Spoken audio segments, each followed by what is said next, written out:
Suara ketukan dari luar membuyarkan suasana lopi-dopi pasangan muda tersebut.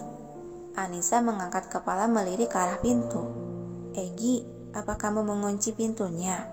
Yang dibalas senyuman dari Egi. "Biarkan saja, palingan si Alex yang mau mengganggu kita." Suara ketukan dari luar itu semakin cepat.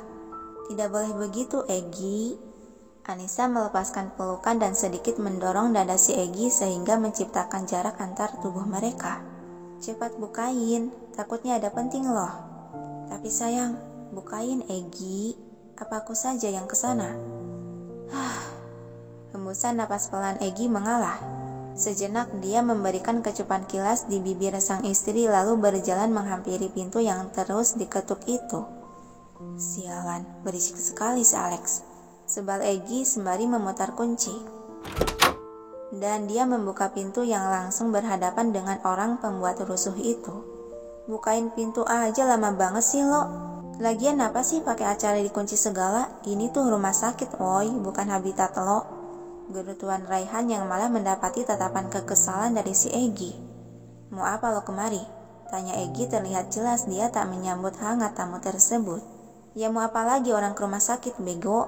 Tentu saja mau jenguk orang sakit. Nah minggir, orang ganteng mau lewat nih." Ucapan Raihan mengibaskan sebelah tangan sebagai pengusiran. Egi hanya bisa menghembuskan napas panjang menekan emosinya yang akan naik dan mengalah menyingkir ke samping memberi izin untuk sahabatnya memasuki kamar. Bentar." Raihan mengurungkan kakinya yang akan melangkah masuk. "Gue kemari kan bareng si emak." "Nah mak, cepat kenalan dulu." Dia menarik lengan seseorang yang sedari tadi bersembunyi dari balik badannya, sehingga Rika pun terlihat jelas. "Dia?" batin Egi malah menatap terpaku tak berkedip. Rika menatap wajah lelaki di hadapan dengan senyuman lebar dan ramah. "Sebelumnya, maaf saya datang di waktu yang kurang tepat dan mengganggu waktu kalian." Dia mengulurkan sebelah tangan. "Kenalin, saya sahabat Anissa. Nama saya Rikanza Novianti. Anda pasti suaminya Anissa kan?" Namun si Egi masih menatap terpaku tak bersuara atau membalas jabatan tangan itu. Rika dibuat canggung dan bingung menatap akan respon di hadapan. Oi." Senggolan di lengan si Egi dari Raihan yang menegurnya membuat dia tersadar ke kenyataan. Terhenyak Egi akhirnya melirik tangan yang terulur di hadapannya lalu menjabatnya. "Saya Egi Saputra, suami Anissa." Barulah jabatan tangan mereka terlepas. Saputra? Apa Anda Tuan Muda Saputra?" kaget Rika dengan mata melotot. Yang dianggupi oleh si Egi membuat mata gadis itu semakin melebar dan mulut menganga terkejut. Gila, temen gue nikah sama anak konglomerat," batin Rika masih kaget takjub. "Egi, siapa yang datang?" Suara dari dalam memutus tatapan mereka. Egi menoleh ke belakang. "Dia bilang sahabatmu sayang." "Sahabat?" Terdengar suara langkah kaki dari dalam ruangan yang sepertinya Anissa akan mendekat ke arah mereka. Melihat itu Egi segera berbalik menghampiri sang istri meninggalkan kedua tamu di lawang pintu. "Sayang, jangan turun dari ranjangmu." Raihan melirik gadis di sebelahnya yang masih terlihat shock akan kenyataan bahwa sahabatnya telah menikah dengan seorang tuan muda besar di negerinya. "Udah napa mangapnya, bisa masuk tuh lalat ke mulut lo." Rika melirik sebal dan memanyunkan bibir. "Apaan sih? Siapa juga yang mangap? Tapi lo, kok tega banget sih kagak ngasih tahu dulu ke gue kalau temen lo anak dari keluarga Saputra?" "Lo nya kan kagak nanya," sahutan Raihan tak acuh. Rika melirik sekitar yang banyak para bodyguard tengah berjaga. Pantes, tadi keluar dari lift aja sampai seketat itu. Secara tiba-tiba Raihan menarik tangan gadis itu. "Napa sih bengong mulu? Yuk masuk," ajak dia melangkah masuk dengan tangan menarik lengan gadis tersebut. Bentar Banci, kita kan belum dibolehin masuk." Ocehan Rika yang sudah ketarik oleh laki itu yang memasuki ruangan sehingga mau tak mau dia mensejajari langkahnya. "Rika?" seru Anissa menyambut sumringah akan kedatangan gadis itu. Rika tersenyum cengengesan dan melambaikan sebelah tangan. Hai Nis, gimana keadaanmu?" Rika kesini, pinta Anissa melambaikan tangan sebagai tanda untuk mendekat. Walau ragu dan canggung karena ada si Egi di dekat Anissa, akhirnya Rika memberanikan diri menghampiri. Dan Egi yang mengerti situasi memberikan isyarat mata pada si Raihan untuk memisahkan diri dari para gadis. Sayang, aku mau ngobrol dulu dengan si Raihan. Kamu mau ngobrol lah dengan sahabatmu, kata Egi sembari melabuhkan kecupan kilas di puncuk kepala Anissa. Anggukan mengiyakan dari Anissa. Lalu Egi dan Raihan pun memilih menuju sofa memisahkan diri di antara para gadis yang sudah berbincang ria di ranjang itu. Raihan mendudukkan diri di sofa panjang disusul oleh si Egi yang pandangannya masih tertuju ke arah para gadis di ujung sana. Udah, jangan dipelototin mulu, bisa bolong tuh muka si emak. Sindir Raihan yang dia tahu kalau tatapan si Egi tengah terarah pada gadis bernama Rika. Egi beralih menoleh ke arah lelaki yang sudah santai memakan apel yang tersedia di keranjang atas meja. Dia benar-benar sama, Rey. Raihan menggigit apel merah dalam genggaman tangannya. Yah, begitulah ekspresi gue saat pertama kali lihat muka si emak. Tapi setelah bicara dan coba ngobrol dengannya, lo bisa tahu kalau mereka orang yang berbeda. Alis Egi berkerut kembali menatap ke arah gadis yang sedang dibicarakannya.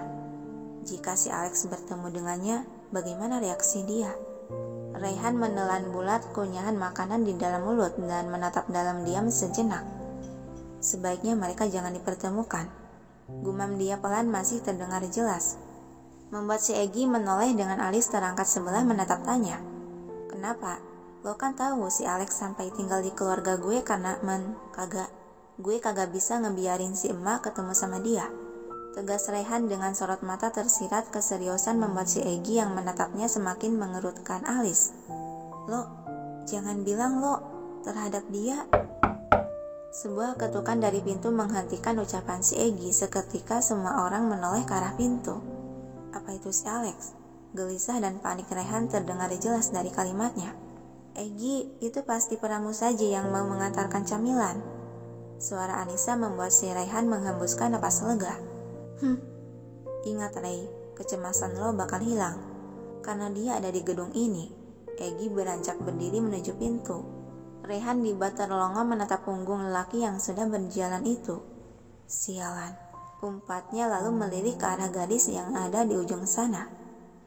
Sampai setengah jam telah berlalu, Anissa dan Rika masih asik mengobrol bercanda ria sembari menikmati camilan yang tersedia.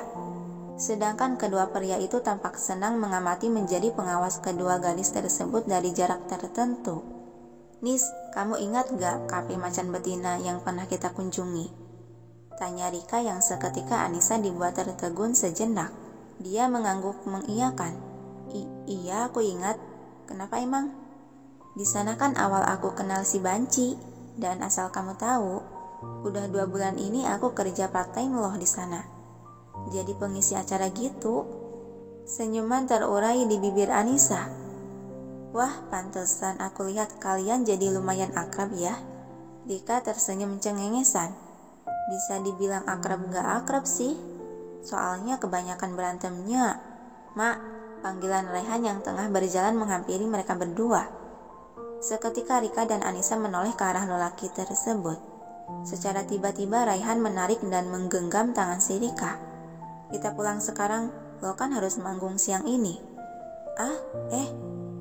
Iya sih, tapi gue masih betah di mari, kan baru bentaran. Kagak bisa, tadi manajer kafe bilang lo harus segera manggung sekarang. Kalau kagak gaji lo bakal dipotong. Alasan Raihan karena memang si Rika belum mengetahui kebenaran bahwa Raihan adalah seorang manajer kafenya. Kok gitu sih? Panik Rika tak terima. Raihan menarik-narik tangan yang digenggam itu agar mau terbangun dari duduknya. Ya makanya, ayo pulang. Dan Anissa yang menyaksikan dan mendengar semua percakapan mereka dibuat mengkerutkan alis bingung. Bukannya kamu ya Rey, man sayang? Panggilan si Egi menghentikan kalimatnya. Ya udah kita pulang ya, cepat sembuh Nis. Akhirnya Rika mengalah bangkit berdiri dan pamitan. Iya. Terpaksa Anissa walau enggan karena masih ingin mengobrol dengan sahabatnya itu, tapi ya apa boleh buat, pikir dia. Ayo mak, Terburu Raihan menggandeng tangan gadis itu dan menariknya melangkah menuju pintu keluar setelah saling berpamitan dengan benar. Pintu kamar tertutup rapat hingga menyisakan pasangan muda Anissa dan Egy di sana. "Egy, kenapa kamu menghentikan aku untuk mengatakan yang sebenarnya pada sahabatku? Kalau si Raihan sudah membohonginya soal manajer." Egy yang sudah berdiri di samping ranjang mengambil duduk di sisi kasur yang kosong dan menggenggam jemari tangan sang istri dengan lembut. "Anissa, sejak kapan kau kenal gadis itu?" "Hah? Kok kamu malah nanya gitu? Emangnya ada?" "Katakanlah sayang, sejak kapan kalian saling mengenal?" Sorot netra Hazel itu tersirat keseriusan menatap Anissa, sehingga menekan gadis tersebut untuk berkata jujur. Aku mengenal Rika sudah 3 tahun lebih, saat aku masuk asrama kampus." Egy memalingkan muka dengan alis sedikit berkerut dan mata menyipit sedang berpikir. Dia tiada hampir 4 tahun lalu. Sangat kebetulan sekali. Gumamnya pelan. "Kamu lagi bergumam apaan sih? Dan kenapa menanyakan soal perkenalan aku dengan Rika? Memangnya ada apa?" Heran Anissa menatap penasaran. Sontak Egy kembali menatap sang istri dengan tatapan hangat dan senyuman lalu menangkup wajah cantik itu dengan kedua tangannya. "Tidak, bukan apa-apa sayang. Hanya ingin tahu saja berapa lama persahabatan kalian sampai terlihat begitu akrab sekali." Gitu ya." Egy mendaratkan kecupan kilas di bibir merah Anissa yang seketika menciptakan rona merah di pipi gadis itu. "Sayang, si Alex tadi telepon untuk bertemu di ruangan pribadi. Jika aku tinggal dulu sebentar, apa kau tidak apa?" Anissa menganggukkan kepala. "Temuilah, aku tidak apa-apa kok." Kembali Egy melabuhkan kecupan beberapa kali di bibir dan pipi Anissa sebelum akhirnya melepaskan tangkupan tangannya yang beralih mengusap puncuk kepala si istri. "Jangan biarkan siapapun masuk ke kamar. Kunci saja pintunya." Anissa yang sudah merona merah hanya bisa manggut-manggut lemah dan menundukkan pandangan malu. Barulah Egy melangkah pergi meninggalkan gadis itu sendirian.